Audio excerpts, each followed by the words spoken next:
Good morning. It's time for Tuesday's 10 with Tom. Hard to believe it's been 5 days since we've been with you on this forum, but the time has gone quickly, and it's been good to be able to catch up with people in person again. And so I'm sure we'll talk a little bit more about that this morning. But as we start today, I love it when you start getting the same message over and over. Repetition really helps build things into our lives. Whether it's an exercise that we do constantly or it's something that we're learning and we hear it again and again and again. That's why music is so effective as a teacher. And I've been learning some of the same things from different people in different ways, and it kind of came together today. I opened up my devotional this morning and I read these words. In the midst of difficult times, it feels impossible to remember the blessings that God has placed in our lives. But even in the dark times, He is there.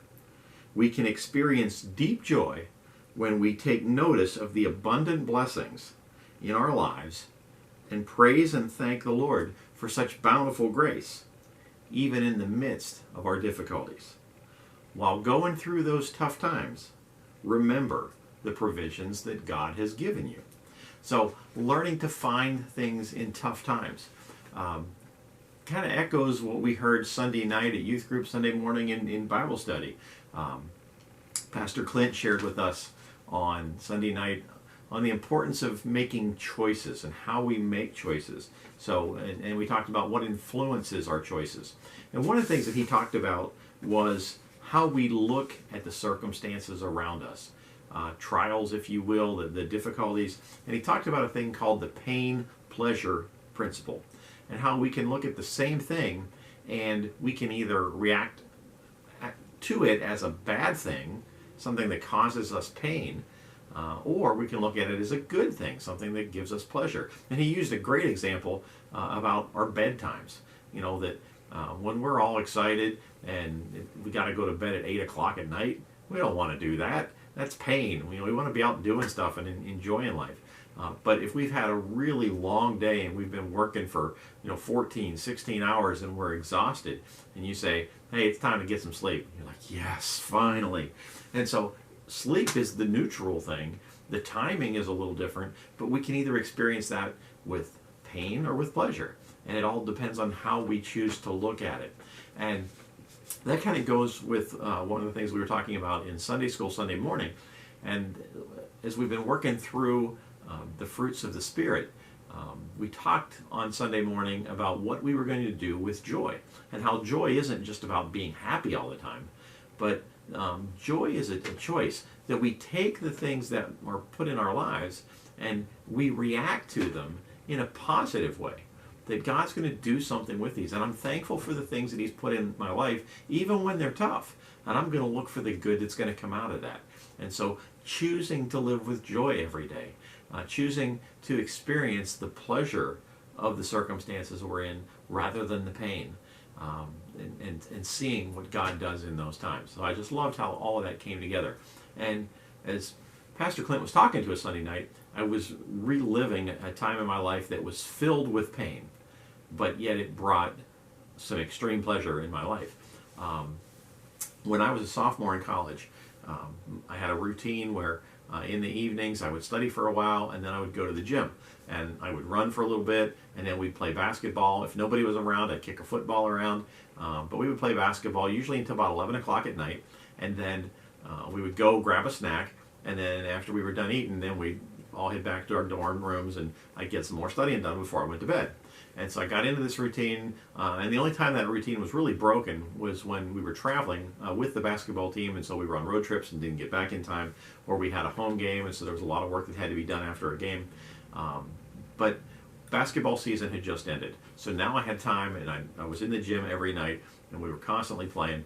And so one night, as we're playing, I took a shot, and when I came down, I landed on somebody else's foot, and my ankle rolled over as I hit the ground.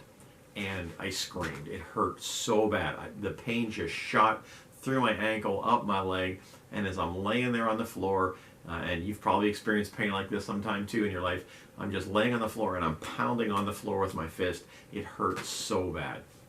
And so I finally got to the point where I could at least sit up, but I wasn't going anywhere. I couldn't get up. And so they called campus security, and a security guard came down, and a couple of the guys got me up. There was a wheelchair that was there. They put me in the wheelchair, got me out to the security guard's Jeep, and they loaded me in, and off we went to a local hospital.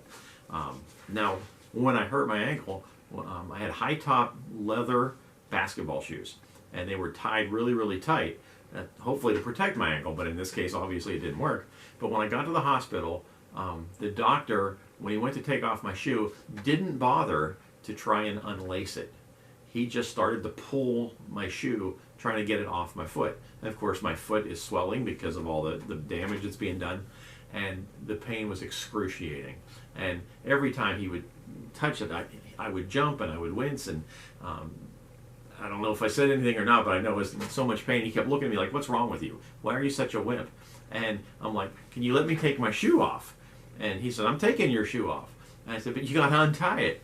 And he just kept yanking and yanking, finally got it off. And the pain, again, was almost as bad as when it first happened. And so they took the x-rays. There was nothing broken, but there was stuff that was torn, and it was a mess on the inside.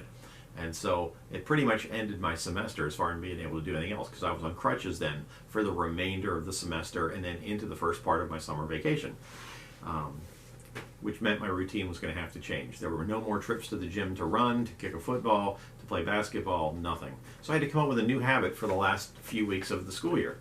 And that habit was, after I would go to dinner, I would load up my backpack on the way to dinner with all the stuff I needed for that night. And after dinner, I would hike over on my crutches to the library. And I really, up until that time, the only time I'd ever seen the library was if I wanted to read a newspaper. But now I was getting established in the library and getting familiar with it. I had my books, and I would study every night in the library until the library would close, which was, I think, 1 a.m.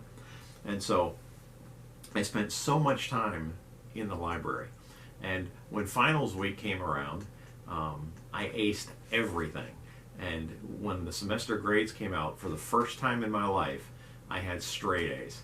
In fact, it was the only time in my life I ever had straight A's. The rest of my college career, every semester after that, I got 1 B every semester. And it was usually in a class that I really liked and that I took for fun. It wasn't even something that was in my major. But it was, I was just so excited that for once in my life, I got straight A's. So out of this intense pain and the hardship of being on a campus that was cold and snowy and dealing with ice when you're on crutches and just not being able to do things you wanted to do, something that I never thought I could accomplish happened. And so God took that pain and turned it into pleasure. And being able to see that and look back on that is just a reminder to me of what God does when we go through the rough times, that He's there with us and He's given us those things that we can see if we're looking for them. And so when you're in the middle of those trials, look for the blessings, look for the joy, look for the pleasure, because God's got something in there for you. You're not going through it for nothing. And so I hope that'll be an encouragement to you today. Now, on top of that, I just want to mention that tomorrow night we have our first Refresh Wednesday, and so I want to encourage you to come out. We'll be there from 6:30 to 8. The church's praise band is going to lead us in a little bit of worship and praise at 6:30, and then we're going to go into our lesson time, and when our lesson time is over, then we're going to be going outside and playing. So be prepared. We'll have some water balloons. It's probably not going to be a soak fest tomorrow night, but you probably will get wet, and so we'll have some fun with that. Today is our beach day, and so if you're still looking for something to do and you've got a ride, we're not able to provide transportation yet, but we're going to Meikler Beach in Ponte Vedra. And so if you want to come out and look for us, we'll be there from 11 to 2, myself and Pastor Clint and Will, and I think Caitlin's going to be there. And so we'll look for you, and hopefully you can join us. But if not, we hope to see you Wednesday night for Refresh Wednesday. And then, of course, Sunday, we had a great time this past Sunday night with the folks from Reverb that came over, and Pastor Clint leading our time together. And so we'll be doing that again this Sunday. And middle schoolers, we'll see you at 5 o'clock. High schoolers at 5:45. Big game time outside, and then separate classes. And so we hope you'll be a part of that. So it's fun starting to see faces again. I love you guys, and I hope you have a great day. And we'll see you Thursday morning on 10 with Tom.